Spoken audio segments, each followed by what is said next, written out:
पानी पवित्र नहीं छुआ छुई भइल बा झूठो के बाबू ताहर मना में भइल बा। अरे अरे छोमक काहे हो पानी पवित्र नहीं छुआ छुई भइल बा झूठो के बाबू ताहर मना में भइल बा। हमर चीज़वा में हाथ न लगाई कोई। अच्छा ऐसा है क्या? आटा के लोई तुम दोनों आटा के लोई के लोई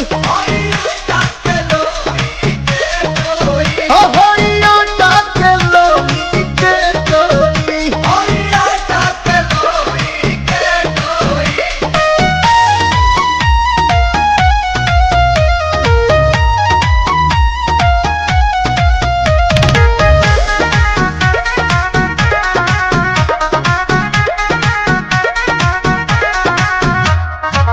गरम कढ़ाई भइल डालया के तेल हो खेल जदि बाबू दोल्हा पाती वाला खेल हो। सुना है ने आवा सुना है ने आवा कि आज चौकी पपौड़ी खेला प्यार वाला हो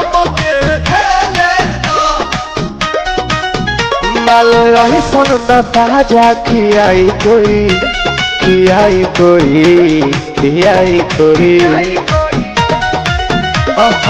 आटा के लोई तुम बड़ा आटा के लोई के लोई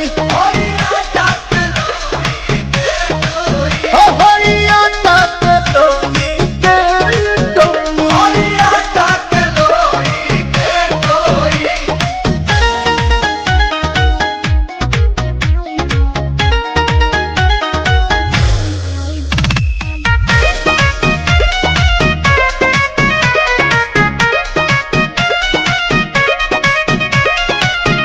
खेला जे भी पब्लिक बाबू जाला टेस्ट में बेस्ट बटे मार्केट में हाला।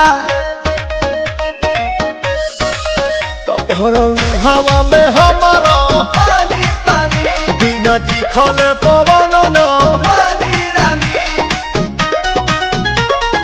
देव नहीं जदि बरियारी होई।